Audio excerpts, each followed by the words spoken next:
नमस्कार दोस्तों, मैं मोहन गुप्ता आप सभी का स्वागत करता हूं इस YouTube channel maths with Mohan Gupta में। दोस्तों, जैसा कि आप लोगों को पता है कि हम लोगों ने एक सीरीज शुरू की हुई है, जिस सीरीज के अंदर हम लोग मदर्स एजुकेशन हब में हर संडे को होने वाले ऑफलाइन टेस्ट के सॉल्यूशन की हम लोग बात करते हैं और मैथ्स के जो 25 क्वेश्चन हैं उन क्वेश्चन को किस तरीके से हमें एग्जाम में करना चाहिए उसको।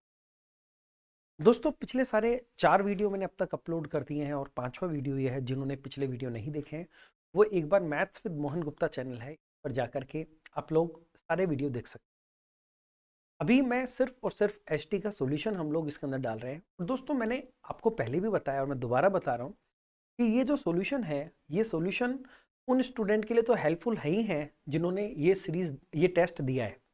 जिन स्टूडेंट ने ये टेस्ट नहीं भी दिया, उन स्टूडेंट को भी हर क्वेश्चन को पहले पोज करना है, उस क्वेश्चन को खुद से करना है और फिर आपको देखना है कि आप किस तरीके से क्वेश्चन को कर रहे थे और हमें एग्जाम में क्वेश्चन को किस तरीके से करना है। हो सकता है कि 25 में से आपके और मेरे 20 क्वेश्चन का तरीका सेम मिल जाए, लेकिन अगर 5 क्वेश्चन में आपको कुछ सीखने को मिला तो दोस्तों ये आपके लिए बेनिफिशियल है। जिन स्टूडेंट के साथ ये प्रॉब्लम होती है कि सर मेरी स्पीड कम रहती है, मैं पूरे क्वेश्चन कर नहीं पाता हूं, उन स्टूडेंट्स के लिए ये सीरीज बेहद इंपॉर्टेंट है। कुछ दिनों के बाद मैं इसके ऊपर और भी कंटेंट डालना शुरू करूंगा, लेकिन अभी उसमें कम से कम 1 से 2 वीक लगेंगे। 1 वीक तो कम से कम आप मान के चलें। 1 या 2 वीक बाद आपको इसके अंदर टॉपिक वाइज कंटेंट या किसी कॉन्सेप्ट के ऊपर बेस्ड क्वेश्चन में डालना शुरू करूंगा। दोस्तों, इस सीरीज के अंदर क्योंकि मैं ये हम लोग कोई टॉपिक नहीं कर रहे हैं कि मैं उसको बेसिक से लास्ट तक हम लोग करें। इसके अंदर मैं ये मान के चलूंगा कि आप लोगों को बेसिक कुछ बातें टॉपिक की पता है। जैसे कि स्टूडेंट के कमेंट आते हैं, मैं उनके फीडबैक के ऊपर बहुत काम करता हूं। तो दोस्तों, आप लोग जरूर अपना कमेंट जरूर किया करो। आप लोग क्या चाहते हैं, आप कुछ इंप्रूवमेंट चाहते हैं, आप लोगों के हर कमेंट को मैं पढ़ता हूं। हर कमेंट को मैं कोशिश करता हूं कि मैं उसको फुलफिल कर पाऊं, आपकी जो भी रिक्वायरमेंट है उसको। तो आप लोग जो भी कमेंट करेंगे, जैसी आपकी रिक्वायरमेंट है, जो आप चाहते हैं वो आप लोग कर सकते हैं, या किसी पर्टिकुलर टॉपिक को आप चाहते हैं कि सर सबसे पहले कवर कराएं, तो आप लोग कमेंट करके उसको बता सकते हैं। दोस्तों,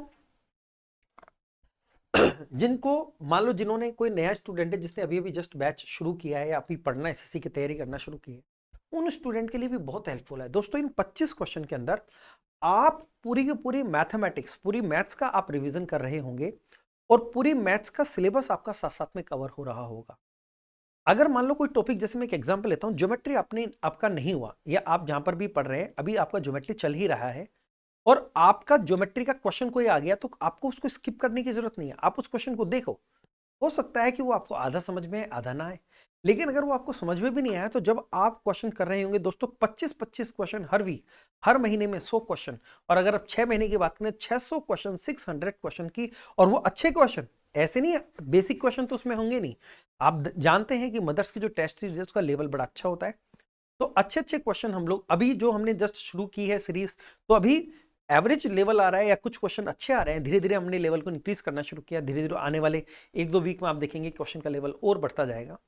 तो इसके अंदर जब आप क्वेश्चन को देखेंगे और जब आप वो टॉपिक कर रहे होंगे, तो आप सारे के सारे पॉइंट को रिकॉल कर रहे होंगे। आपको वो टॉपिक बेहद अच्छे से समझ में आएगा। आप रिकॉल कर पाएंगे कि हाँ, ये पॉइंट हमने देखा है, हमने सीखा है।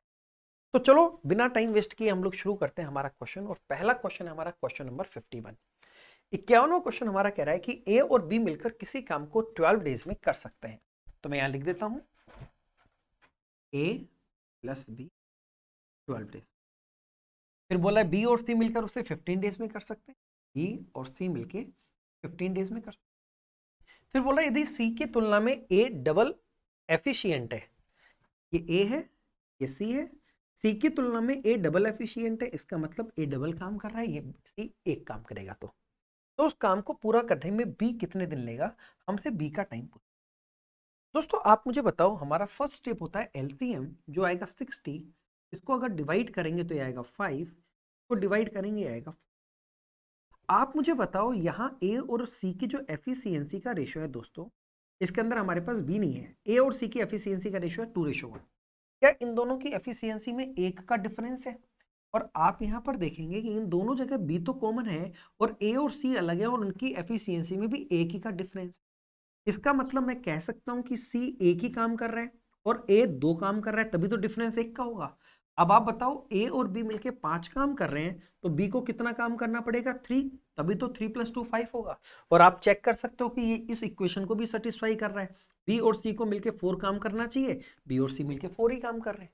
इसका मतलब बी एक दिन में 3 काम कर रहा है और बी को अकेले को 60 काम करना है। तो दोस्तों 60 काम करना है और 3 काम करता है, कितने दिन लगेंगे? 20 डेज। ऑप्शन नंबर डी हमारा आंसर हो जाएगा। चलो बढ़ते हैं हम अगले क्वेश्चन की तरफ। यदि 8 अंकों की, दोस्तों इस सीरीज में आप देख रहे होंगे कि हम लोग फालतू की बात बिल्कुल करते ही नहीं है, क्योंकि मुझे पता है कि आपका एक एक सेकंड बड़ा कीमती और मैं आपका एक भी मिनट एक भी सेकंड खराब नहीं करना चाहता। तो हम लोग सीधा क्वेश्चन की बात करते हैं, कोई बकवासबाजी हम लोग नहीं करते हैं, सिर्फ पढ़ाई और पढ़ाई की बात करते हैं। यदि 8 अंकों की एक संख्या है जो 88 से डिविजिबल है, तो 4x प्लस 3y का मान क्या होगा?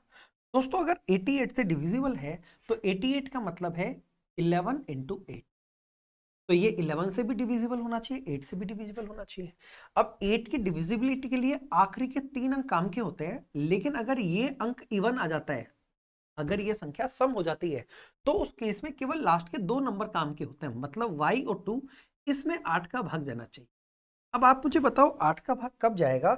जब 8 चौक 32, मतलब y का मान 3 हो सकता है, या 8 नाम 72, 72, तो y की वैल्यू 7 भी हो सकती है।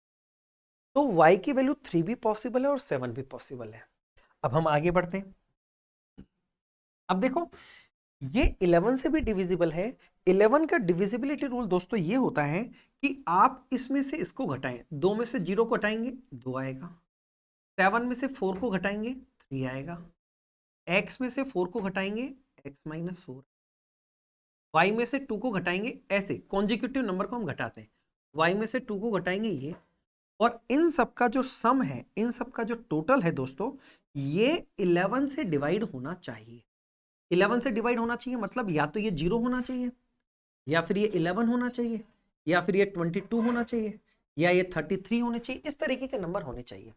तो दोस्तों मैं देखता हूं कि 3 और 2 5, 5 में से 6 जाएंगे तो -1, मतलब ये बचेगा x प्लस वाई -1, और ये वैल्यू या तो 0 होनी चाहिए, या 11 होनी चाहिए, या 22, इस तरीके की कोई वैल्यू होनी चाहिए। अब दोस्तों y की वैल्यू 3 या 7 में से एक होगी। अब y की वैल्यू अगर 3 या 7 हो गई तो इनका टोटल x प्लस वाई की वैल्यू अगर 3, मिनिमम 3 भी लेता हूं तो 3 में से एक जाएगा तो 0 तो नहीं बच सकता है, इसका मतलब ये वैल्यू 0 तो नहीं हो पाएगी। अगर मैं 22 की बात करूं दोस्तों तो x प्लस वाई का मान 23 करना पड़ेगा, तब एक घटा के 22 आएगा। क्या x प्लस वाई एक एक डिजिट के नंबर हैं? क्या वो उनका सम अगर मैं 9 भी लेता हूं तो 18 हो सकता है? इसका मतलब इससे ज्यादा भी पॉसिबल नहीं है। इसका मतलब x प्लस वाई की वैल्यू पक्का 12 ही होनी चाहिए। 12 में से एक जाएगा तो 11 आएगा, तो हमारे पास आ गया कि x प्लस वाई बराबर 12, ये फिक्स हो गया। अब आप बताओ y की वैल्यू हमारे पास 3 या 7 पॉसिबल थी, मैं यहां लिख देता हूं y की वैल्यू या तो 3 होगी या फिर 7 होगी। अब आप बताओ अगर y की वैल्यू 3 होती है तो x की वैल्यू को 9 करना पड़ेगा, 9 और 3 12 होंगे, और अगर y की वैल्यू 7 रखता हूं तो 7 और 5 12 करना पड़ेगा। तो x की और y की वैल्यू का एक कॉम्बिनेशन तो ये पॉसिबल है 9 और 3, और एक 5 और 7 ये पॉसिबल है। उसने हमसे पूछा है 4x प्लस 3y की वैल्यू क्या होगी? 4x प्लस 3y, दोस्तों 4x इसका 4 गुना करूंगा 36, प्लस 3y इसका 3 गुना करूंगा 9, 36 प्लस 9 45 ऑप्शन। अगर हम इसकी वैल्यू देखें तो 4x 5 चौका 20, और 3y इसका 3 गुना करेंगे 21, ऑप्शन में 41 है नहीं, इसलिए 41 नहीं हो सकता। इसके 2 ऑप्शन पॉसिबल है। चलो बढ़ते हैं अगले क्वेश्चन की तरफ। मैं उम्मीद कर रहा हूं कि आप इस बात को समझ गए हैं। दोस्तों जिन्होंने भी ये पेपर नहीं दिया है उन लोगों को पहले इस क्वेश्चन को खुद से ट्राई करना है, फिर आप यहां सॉल्यूशन देखें। आप लोग जिन्होंने नहीं दिया है वो इस क्वेश्चन को पोस्ट करें और इसका सॉल्यूशन करें, और फिर आप इसका सॉल्यूशन देखें। अभी ने 624 रुपए में 2 आर्टिकल्स परचेज किए, एक को 14% लॉस पर बेचा, दूसरे को 14% प्रॉफिट पर बेचा। यदि दोनों का एसपी सेम है तो उनकी सीपी में डिफरेंस क्या है? दोस्तों मुझे उन दोनों की मिला के सीपी दी गई है, ये जो वैल्यू है वो दोनों की मिला के सीपी है। तो पहले की सीपी अगर हम CP1 मान लें और दूसरे की CP2 मान लें, तो वो कह रहा है कि पहले को जो 14% लॉस पर बेचा, 14% लॉस का मतलब 86% पे बेचा, 14% कम में बेचा, और दूसरे को 14% प्रॉफिट पर बेचा, इसका मतलब 114% पे बेचा। और इन दोनों की जो बेचने की रेट है वो क्वेश्चन में दी गई है बराबर है, सेम रेट पर बेची गई, विक्रय मूल्य समान है। तो आप मुझे बताओ यहां से CP1 और CP2 का रेशियो पूछूंगा तो ये उल्टा हो जाएगा ना, 114 अनुपात 86, 86 हो जाएगा। नंबर क्रॉस हो जाते हैं ये। अब हमें क्वेश्चन में दिया है कि दोनों की मिला के सीपी 624 है। आप अगर देखेंगे इन दोनों का टोटल है 200। 200 की वैल्यू 624 दे रखी है। अगर 624 वैल्यू 200 की है तो एक की वैल्यू ये आ जाएगी। और हमसे पूछा है उनकी सीपी में डिफरेंस बताओ, क्या इनका डिफरेंस 14 और 14 28 का है क्या? 28 की वैल्यू हमको बतानी है। मैं फिर से रिपीट कर रहा हूं दोस्तों, 14% लॉस मतलब 14% कम करेंगे 86%, 14% प्रॉफिट मतलब ज्यादा करेंगे 114%। तो यहां से दोनों की सीपी का रेशियो हमारे पास आ गया। इन दोनों का टोटल 200 हमें दे रखा है 624 के बराबर। तो अगर 624 200 की वैल्यू है तो 1 की वैल्यू ये हो गई। और हमें इनका डिफरेंस पूछा है 28 पूछा है। देखो दोस्तों 2 से ये कटेगा 14 बार। अब मैं यहां पर 4 चौका 16, इकाई का अंक 6 केवल एक ही ऑप्शन में है, तो मैं कैलकुलेशन ज्यादा करूंगा, यानी मेरा आंसर आ गया ऑप्शन नंबर बी।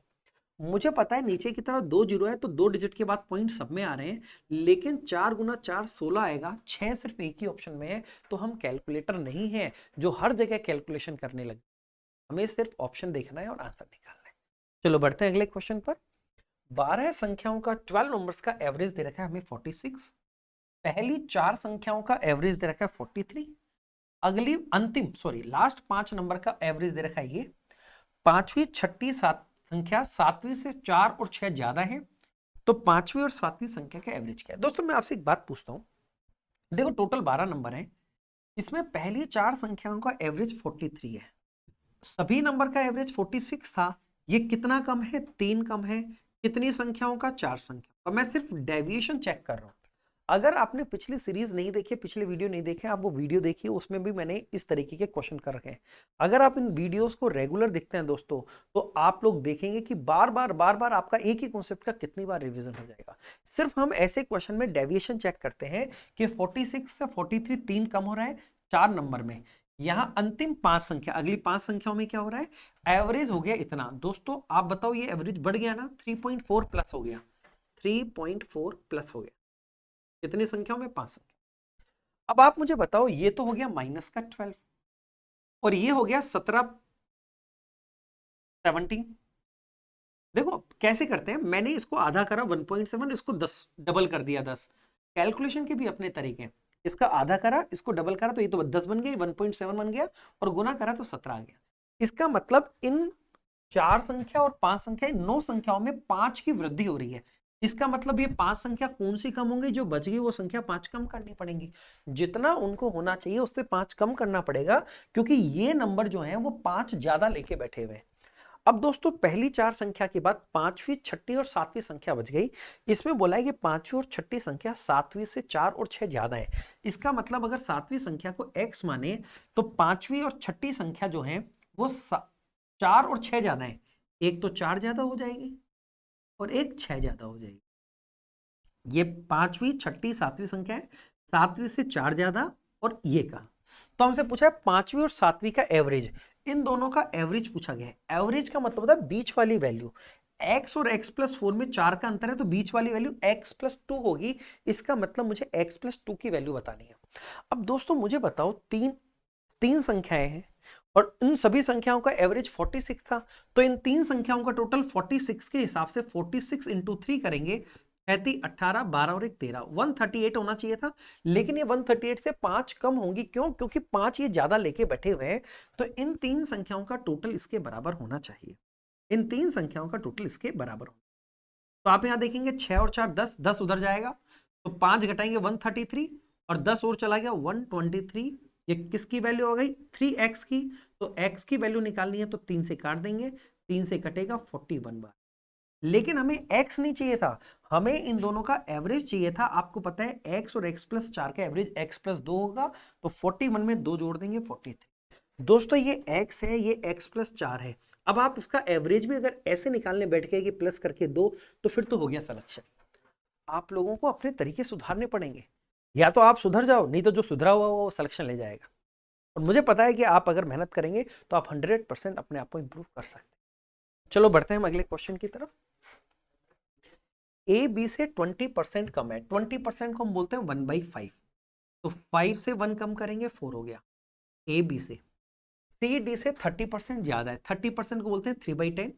तो 3/10 ज्यादा करेंगे तो डी 10 है तो ये हो जाएगा 13। ये हमारे पास ए और बी का रेशियो है, ये सी और डी का रेशियो है। फिर बोल रहा है यदि डी ए से 25% कम है। अब हमें डी और ए में रिलेशन दिया है, अभी तक ये दोनों रेशियो अलग अलग है, इन दोनों में कोई कॉम्बिनेशन नहीं है, लेकिन अब वो बोल रहा है कि डी ए से 25% कम है। 25% को हम बोलते हैं 1/4, 4 पे 1 कम करेंगे 3, तो बोल रहा है कि डी ए से, ए मतलब 4 है तो डी कितना है 3 है। तो हमसे पूछा है निम्न में से कौन सा सही है, और चारों ऑप्शन में बी और सी में एक रिलेशन दिया है। दोस्तों अब यहां ए और डी का रेशो हमें 4:3 करना है। ये तो 4 है, लेकिन अगर इसको 3 बनाना है तो 3 बनाने के लिए आपको 10 से तो डिवाइड करना पड़ेगा, 3 से मल्टीप्लाई करोगे तो 10 से 10 कट जाएगा, 3 बन जाएगा।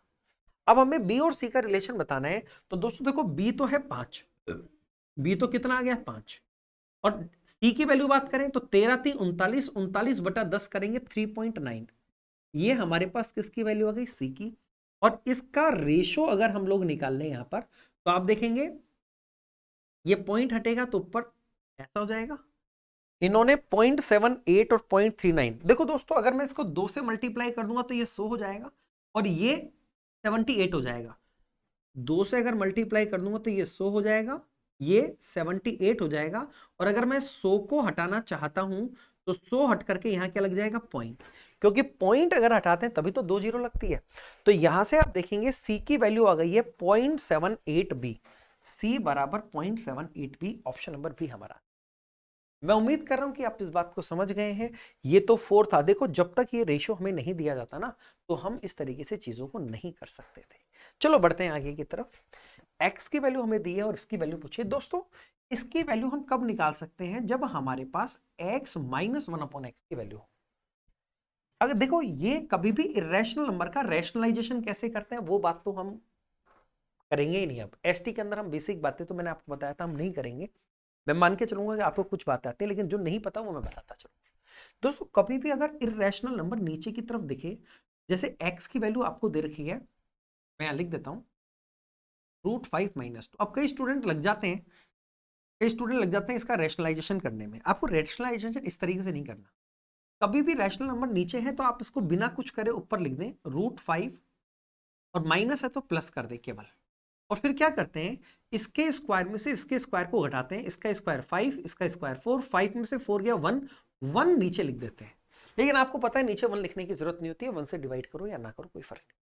मैं फिर से समझा रहा हूं, जैसे अगर आपके पास लिखा है 1/√7 + 2 ऐसा लिखा हुआ है, तो आप इसको बिना कुछ करे प्लस को क्या कर दो, माइनस कर दो, प्लस को क्या कर दो, माइनस कर दो।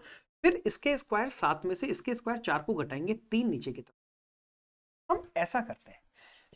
लेकिन देखो ज्यादा डिटेल में इसके अंदर आपको नहीं बता सकता, क्योंकि जैसा मैंने आपको बताया कि ये सीरीज जो है उसके अंदर मैं ये मान के चलूंगा कि आपको बेसिक बातें आती हैं, तो हम ज्यादा कुछ इस पर डिटेल डिस्कशन नहीं करेंगे। हम तो सीधा ये बोलेंगे कि अगर x की वैल्यू ये है तो जब ये माइनस ऊपर जाएगा तो प्लस बन जाएगा, और 5 में से 4 को घटाएंगे, इसके स्क्वायर में से इसके स्क्वायर को घटाएंगे, 1 हमें नीचे लिखना पड़ेगा जिसकी जरूरत नहीं होती है, तो ये x की वैल्यू है। और 1/x की वैल्यू की अगर मैं बात करूं दोस्तों, तो 1/x मतलब ये इधर जाएगा, ये इधर आएगा, तो 1/x की वैल्यू तो √5 - 2 ही है। और अगर मैं इसमें से इसको घटा दूं, माइनस कर दूं, तो आप देखेंगे ये कट जाएगा, x - 1/x की वैल्यू हमारे पास आ जाएगी 2 और 2 4। और दोस्तों हमसे जो वैल्यू पूछी गई है वो ये पूछी गई है। इसका फॉर्मूला होता है a³ + 3a, मतलब इसका क्यूब करते हैं प्लस इसी का 3 गुना, 4 × 12 इसमें ऐड कर देते हैं, 76 हमारा आंसर हो जाएगा। चलो बढ़ते हैं अगले क्वेश्चन पर। Question number 57। एक व्यक्ति इतने टाइम में धारा के अपोजिट 4 किलोमीटर की दूरी तय करता है और केवल 24 मिनट में वापस आ जाता है। वापस मतलब अगर अपोजिट गया है तो धारा की दिशा में आया होगा। मैं आपसे एक चीज पूछना चाहता हूं कि 4 किलोमीटर की डिस्टेंस, 4 किलोमीटर की डिस्टेंस 1 घंटे 20 मिनट, 20 मिनट को हम 20/60 आवर्स बोल सकते हैं, मतलब 1/3 घंटे बोल सकते हैं। तो 1 and 1/3 का मतलब होता है 4/3। मैं ये कह सकता हूं कि इतने किलोमीटर चला है 4/3 टाइम में, 4/3 घंटे में। डिस्टेंस अपॉन टाइम बराबर क्या आ जाती है, स्पीड। और ये धारा के अपोजिट स्पीड है जो होती है x - y, तो 4 से 4 कटेगा, ये कितना आ गया 3। और वो बोल रहा है कि वापस से यही 4 किलोमीटर की दूरी वो 24 मिनट में आ जाता है। मिनट को घंटे में बदलना है तो 60 का भाग देना पड़ेगा, तो 60 नीचे से कहां चला जाएगा, ऊपर। 4 किलोमीटर की डिस्टेंस है अपॉन टाइम, टाइम कितना है 24 मिनट, मिनट को मैंने घंटे में बदला है तो 60 ऊपर चला जाएगा। 4 से कटेगा 6 बार, 6 से कटेगा 10 बार। लेकिन दोस्तों ये स्पीड अगर धारा के अपोजिट थी तो वापस तो वो धारा की दिशा में आया हुआ। धारा की दिशा में चाल क्या होती है, x प्लस वाई। तो हमसे पूछा है स्थिर जल में, स्थिर जल में चाल मैंने x मानी हुई है, धारा की चाल को मैंने y माना हुआ है। 13 किलोमीटर की दूर जाने में कितना वक्त लगेगा, तो आपको x की वैल्यू निकालनी है, तो दोनों का टोटल करो। ये हो गया 13 बराबर 2x, तो x की वैल्यू कितनी आ गई है, 13/। वो कह रहा है कि इस चाल से 13 किलोमीटर जाने में कितना टाइम लगेगा। दोस्तों 13 किलोमीटर जाना है 13 किलोमीटर, और किस स्पीड से जाना है, 13/2 से। तो 13 से 13 कट जाएगा, 2 नीचे से ऊपर आ जाएगा, 2 घंटे आंसर हो जाएगा। कोई मुश्किल वाली बात नहीं है, आसान सी बात है। इसमें भी देखो बहुत सारी चीजें मुझे लिखनी पड़ती हैं केवल आप लोगों को समझाने के लिए। ट्राइंगल एबीसी में ए बी एफ और सी डी लंब है, जिसका रेशो हमें दे रखा है, तो तीनों साइड का रेशो क्या। दोस्तों आप एक चीज को समझें, सी डी ए बी के ऊपर लंब है, तो देखो सी डी यहां पर है और पूछा उसने ए बी का है, इसका मतलब उसने ट्राइंगल की हाइट का रेशो देके बेस का रेशो पूछा है। हमेशा एक छोटी सी बात मैं आपको समझा रहा हूं, उसको याद रखना। कभी भी ट्राइंगल की तीनों साइड देके हाइट का रेशो पूछे, या हाइट देके साइड का रेशो पूछे, साइड देके हाइट का रेशो पूछे या हाइट देके साइड का रेशो पूछे, दोनों का मेथड सेम होता है। आपको सिर्फ इतना सा करना है, 2, 3 और 4 इनको उल्टा कर देना है। 2, 3, 4 का उल्टा क्या हो जाएगा, 1/2, 1/3, 1/4। यही हमारा आंसर। एलसीएम आ जाएगा 12। अगर मैं इसको 12 से मल्टीप्लाई करता हूं तो ये कटेगा 6 ratio 4 ratio. Option number C हमारा। इसका लॉजिक क्या है, लॉजिक होता है बेस इनटू हाइट। जैसे अगर ट्राइंगल की साइड को मैं ए बी सी मान लूं और हाइट को h1 h2 h3 मान लूं, तो AH1 इक्वल होता है BH2 इक्वल होता है CH3। देखो दोस्तों टाइम का कंस्ट्रेंट है, आपको पता है 25 क्वेश्चन अलग अलग टॉपिक के बताने हैं, और वो मैं चाहता हूं कि 45 मिनट से ज्यादा का वीडियो ना बने। तो उस केस के अंदर मैं इतनी बेसिक बातें को स्किप करना पड़ेगा, उसके लिए फिर आगे मैं वीडियो डालूंगा। लेकिन आप लोगों को इसमें लर्निंग बहुत मिलेगी दोस्तों, हर एक चीज आपको नई चीजें सिखा के जाएगी। आगे बढ़ते हैं। अब देखो एलजेब्रा का क्वेश्चन आ गया तो आपको डरना नहीं है, आपका एलजेब्रा हुआ है नहीं हुआ कोई फर्क नहीं पड़ता। हमको ये इक्वेशन दी गई है और हमसे इसका मान पूछा। देखो दोस्तों अगर इक्वेशन 1 है और वेरिएबल 3 है, फिर भी वो चाहता है कि हम x और y का और z का एग्जैक्ट मान निकालें, तो ऐसा तभी हो सकता है जब हम इसको परफेक्ट स्क्वायर बनाएं, या फिर ये कंपैरिजन करने का सवाल होता है। अब मैं ज्यादा डिटेल में नहीं जाऊंगा, लेकिन मैं आपको बताता हूं कि यहां पर साफ साफ दिख रहा है कि ये स्क्वायर बन सकते हैं। कैसे बन सकते हैं मैं समझाता हूं। देखो x वाले टर्म को एक तरफ लिखो, ये है 16x स्क्वायर, और ये है 24x, ये इधर आएगा तो माइनस हो जाएगा, ठीक है। फिर ये है 9y स्क्वायर, और y वाला टर्म ये 24y माइनस का है, उधर जाएगा प्लस हो जाएगा 24। इसी तरीके से ये है 4z स्क्वायर, और ये 24z माइनस में है, उधर जाएगा प्लस हो जाएगा 24। अब देखो इसके अलावा -61 इधर जाएगा तो +61 बनेगा, पर हम उसकी तरफ ध्यान ही नहीं देंगे। मैं आपको बताता हूं कि 61 को तोड़ते कैसे। अगर मुझे इसको स्क्वायर बनाना है, देखो दोस्तों चाहे a + b का होल स्क्वायर हो, चाहे a - b का होल स्क्वायर हो, इसका फॉर्मूला होता है a² + -2ab + b। ध्यान से आप मेरी बात को सुनना, जो ये वाला टर्म होता है ना, ये बड़ा इंपॉर्टेंट टर्म होता है। ये टर्म ये कहता है कि भाई जिन दो नंबरों का स्क्वायर यहां पर है, उनके प्रोडक्ट का डबल यहां होना चाहिए। तो हम क्या करते हैं, ऐसे क्वेश्चन में आपको क्या करना है, ध्यान से सुनना। इसका आधा करना है, उसका स्क्वायर करना है। इसका आधा हुआ 4, इसका आधा कितना हुआ 4। आपको उसका डबल करना है, 4 का डबल कितना होता है 12। मैं फिर से रिपीट कर रहा हूं, आप पहले इस टर्म का क्या करेंगे, आधा। कलर चेंज कर देता हूं।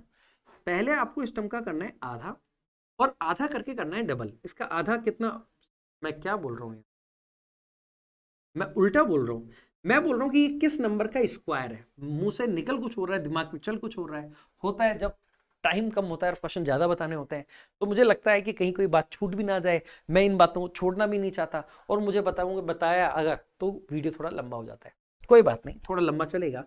ये किसका स्क्वायर है? 16, 4 का। तो आपको क्या करना है, 4 का डबल करना है। 4 का डबल कितना होता है? 8। अब आप मुझे बताओ ये 8 का कितने गुना है? 3 गुना। तो 3 का स्क्वायर कितना होता है? 9 यहां पर जुड़ेगा।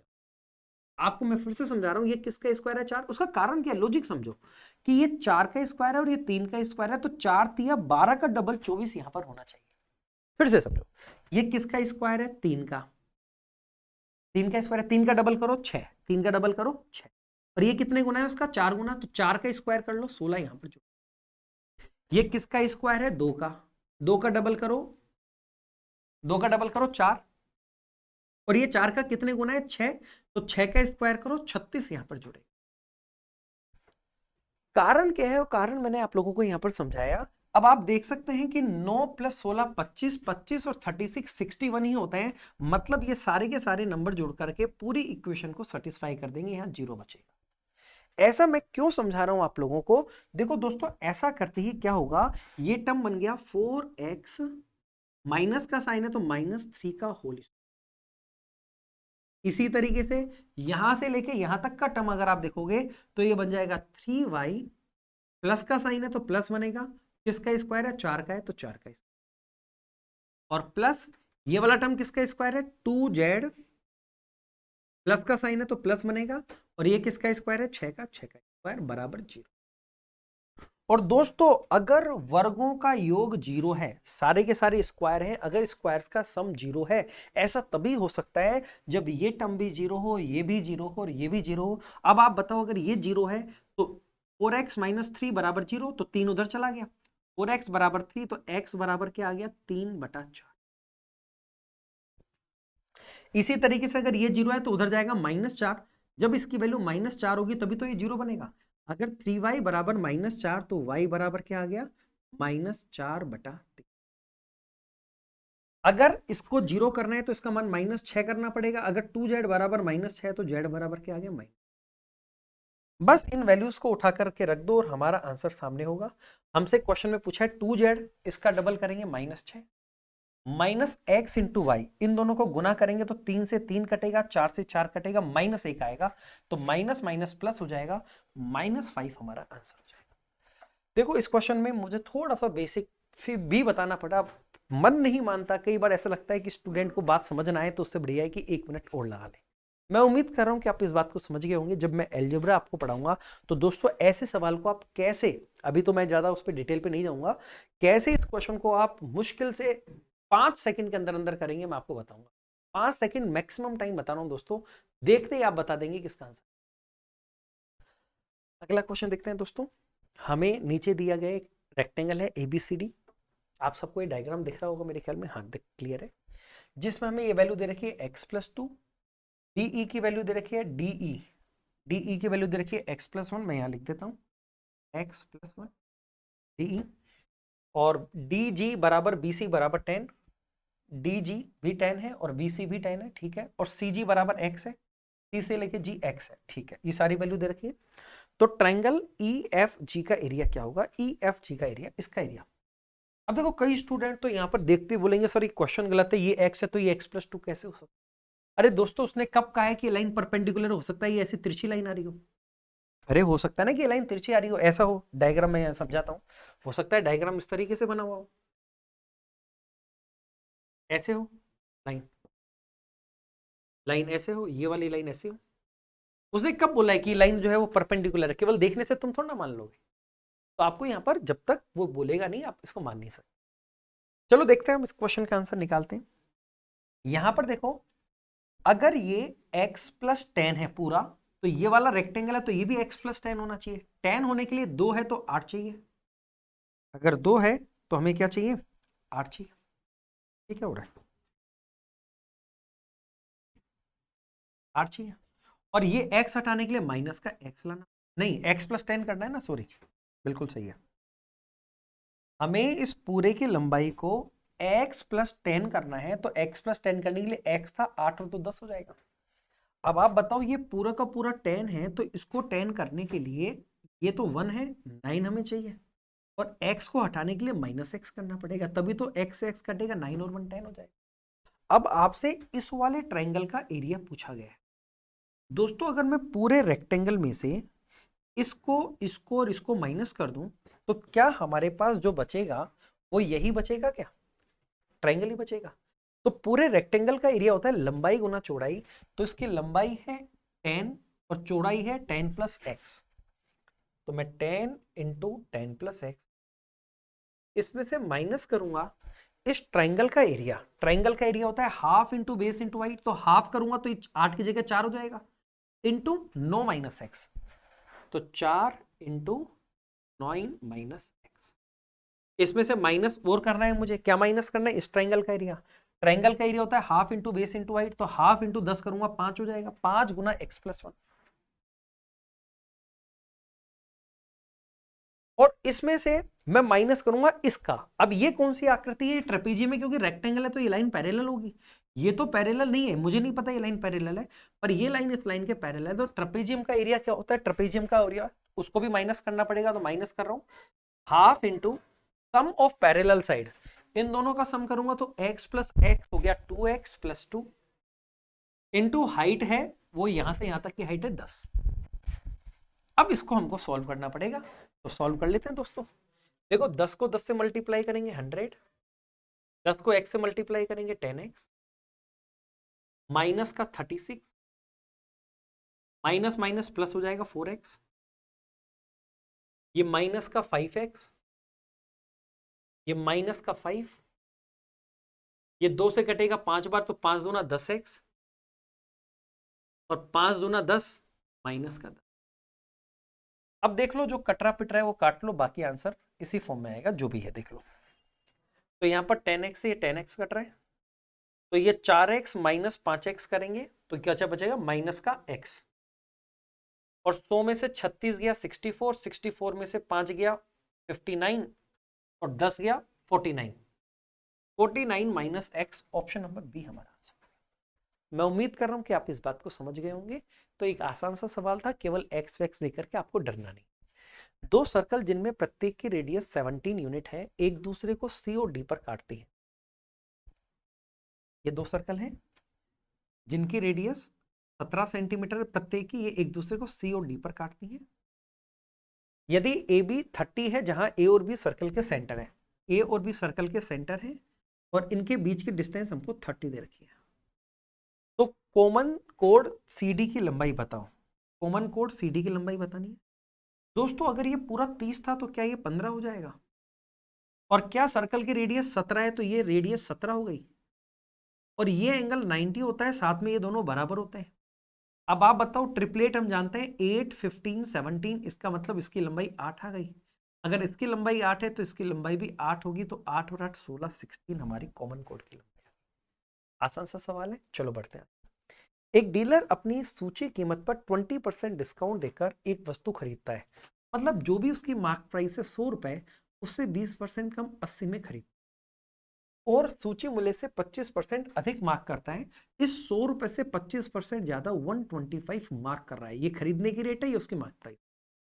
यदि वह नई मार्क प्राइस पर 20% डिस्काउंट दे, यदि वो इस पर 20% डिस्काउंट दे, इसका 20%, 12 दूना 24 और एक 25 रुपए का डिस्काउंट देगा, 100 रुपए हो जाएगा। 20% कैसे निकालते हैं? पहले 10% निकालो, 12.5 डबल कर दो 25, 25 का डिस्काउंट देगा, 100 में बेचेगा। तो उसका प्रॉफिट का परसेंटेज बताओ। 80 का सामान 100 में गया, कितना कमाया? 20 कितने पे? 80 पे। 20/80 मतलब 1/4, 25%। आसान सा सवाल है, बढ़ते हैं आगे। एक राशि निश्चित वार्षिक प्रतिशत ब्याज दर पर 3 साल में इतने से बढ़ के इतनी हो जाती है, ओके, जबकि ब्याज वार्षिक संयोजित, संयोजित शब्द जब भी हो जाए कंपाउंड इंटरेस्ट की बात कर रहे हैं। कंपाउंड इंटरेस्ट पर 2 साल का राशि कितनी हो जाएगी, ये हमसे पूछा गया है। ओके, ठीक है दोस्तों। कितने रुपए थे? 12,000। कितने हो गए? 2073। अगर मैं यहां पर इनका रेशो निकालूं दोस्तों, तो आप देखेंगे 12 से कटेगा 1000 बार, 12 से कटेगा 12 एकम 12, 8 बचा, 12 7 84, 3 बचा, 33 हो गया, 12 एकम 12, नहीं 33 हो गया ना, तो 12 दूना 24, 24 तो कितना बचा? 9, 12 96। ये 3 साल का रेशो आ गया दोस्तों। अगर 3 साल से 1 साल का रेशो निकालना है, टाइम अगर 1/3 करते हैं तो हम क्यूब रूट करते हैं, इसका क्यूब रूट होगा 10, और इसका क्यूब रूट होगा 12। आप बताओ, एक साल का रेशियो 10-12 आ गया, आप चाहे तो 100 और 120 कर सकते हैं।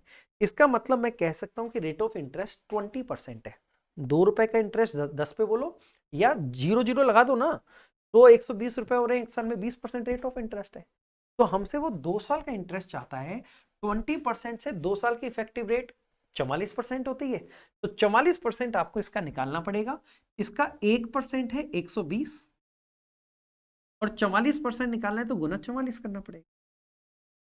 तो आप देखेंगे 4 दूना 8 आएगा, तो यूनिट डिजिट में 8 कौन से ऑप्शन में? ऑप्शन नंबर सी।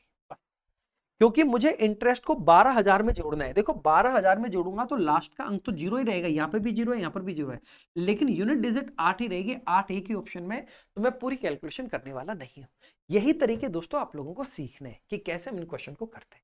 चलो बढ़ते हैं आगे। ओके, ट्रिग्नोमेट्री का एक आसान सा सवाल नजर आ रहा है। ऑप्शन जरूर बेहद थोड़े से अजीब लग रहे हैं, देखते हैं।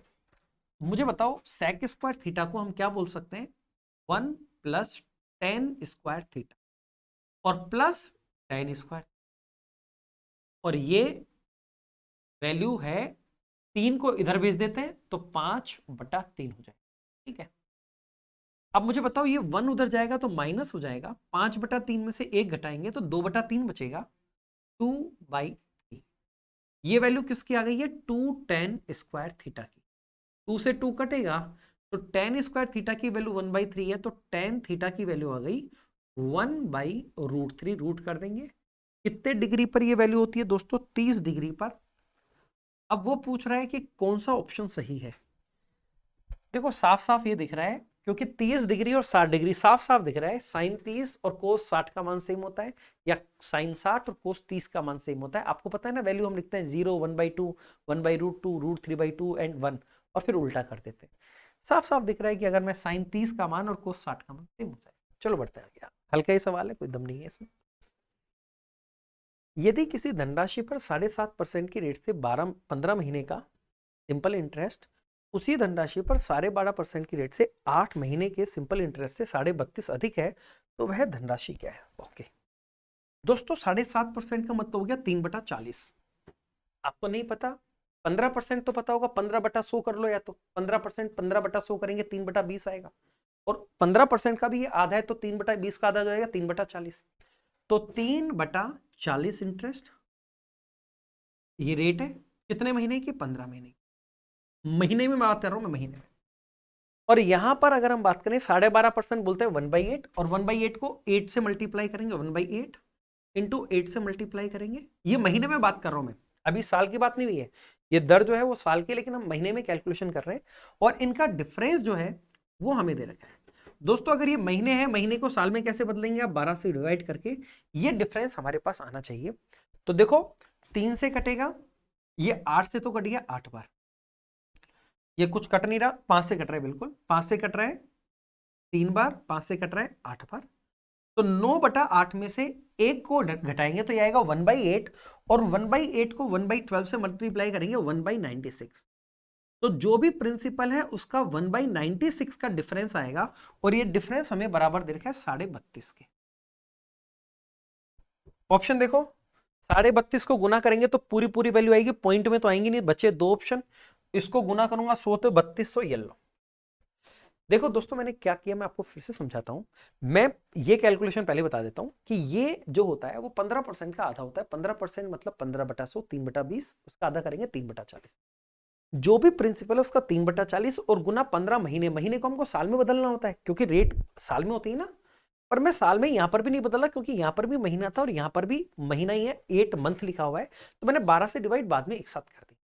तो जो भी प्रिंसिपल है उसका ये 3/40 इंटू 15 करेंगे, और ये 1/8 इंटू 8 करेंगे, और 12 से डिवाइड मैंने बाद में कर दिया। इतने का जो डिफरेंस है वो हमें 32.5 के बराबर दे रखा था।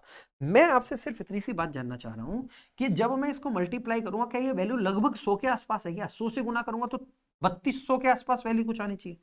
और ऑप्शन पॉइंट में तो आएगा नहीं, क्योंकि देखो सम संख्या से अगर 0.5 को किसी भी इवन नंबर से मल्टीप्लाई करेंगे, 14 से मल्टीप्लाई करेंगे, तो ये पूरा पूरा नंबर आएगा। तो यहां पर क्योंकि आप ऐसे समझ लें कि मैं इसको डबल करूंगा और इसको आधा कर दूंगा। इवन नंबर को तो हम आधा कर ही सकते हैं, तो जब मैं इसको आधा कर दूंगा, इसको डबल कर दूंगा, तो नंबर पॉइंट में तो नहीं आने वाला है। और मैंने ये भी देख लिया कि पॉइंट के अंदर 2 ऑप्शन थे, इसको तो मैंने ऐसे ही हटा दिए। एक 312 एक 3120 है, क्योंकि 3200 के आसपास वैल्यू आएगी तो 3120। चलो बढ़ते हैं आगे। बाकी आप गुणा करके एग्जैक्ट वैल्यू निकाल सकते हैं, मुझे तो इंटरेस्ट है नहीं, क्योंकि मैं नहीं चाहता कि आप लोग कैलकुलेटर बने, मैं चाहता हूं कि आप इंस्पेक्टर। दोस्तों पूरा वीडियो आप लोग जरूर देखिएगा। जो स्टूडेंट बीच में ही छोड़ जाते हैं, बीच में आगे वाले क्वेश्चन के अंदर उनको, अगर मान लो आपका कोई टॉपिक नहीं हुआ और वो आपको थोड़ा कम भी समझ में आया, तो क्या परेशानी है, क्या हार्ज है उसमें? जितना समझ आ रहा है अच्छी बात है ना। चलो अगला क्वेश्चन देखते हैं। जब आप वो टॉपिक करेंगे तब आप रिकॉल करेंगे सारे पॉइंट। एक पार्टनरशिप वाले बिजनेस में आरंभ में बी की पूंजी ए की पूंजी की 3/2 है। बी की पूंजी ए की पूंजी की, मतलब ये ए और बी की बात करें तो बी की पूंजी ए की पूंजी की, सॉरी उल्टा लिख दिया मैंने, बी की पूंजी 3 है, ए की पूंजी 2 है। ए की पूंजी 2 हो गई, ए की पूंजी 2 हो गई, और बी की पूंजी कितनी हो गई? 3 हो गई। 8 महीने बाद बी ने अपनी पूंजी का आधा वापस ले लिया। 8 महीने बाद बी ने, तो 8 महीने तक तो बी ने इतना ही लगाया, लेकिन जैसे 8 महीने हुए उसने आधा पैसा वापस ले लिया, मतलब 1.5 रुपए छोड़ा। कितना? ठीक है। और 10 महीने बाद ए ने अपनी पूंजी का 1/4 वापस ले लिया, तो ए ने 10 महीने तक तो इतना ही पैसा लगाया, लेकिन 10 महीने बाद 1/4, 2 का 1/4 आधा होता है, आधा रुपए ले लेगा तो 1.5 रुपए उसके। यदि वर्ष के अंत में इतने रुपए का लाभ हुआ तो ए का हिस्सा बताओ। दोस्तों वर्ष में 12 महीने होते हैं, 12 में से 10 महीने हो गए तो 2 महीने तक 1.5 रुपए लगाएगा। 8 महीने हो गए तो 12 में से बचे 4 महीने, 4 महीने तक 1.5 रुपए लगा। हम यहां पर देखें तो ए ने 20 रुपए तो यहां लगाए थे, और इसको गुना करेंगे 3 रुपए यहां लगाए थे, इसको गुना करेंगे 24, इसको गुना करेंगे 6। तो अगर हम देखें तो ए का इन्वेस्टमेंट हो गया 23 का, और बी का इन्वेस्टमेंट हो गया 30 का। ये दोनों मिला के टोटल हो रहा है 53, और 53 की वैल्यू हमें दे रखी है 53,000। तो एक की वैल्यू 1000, 23 की value 23,000। Option number D answer.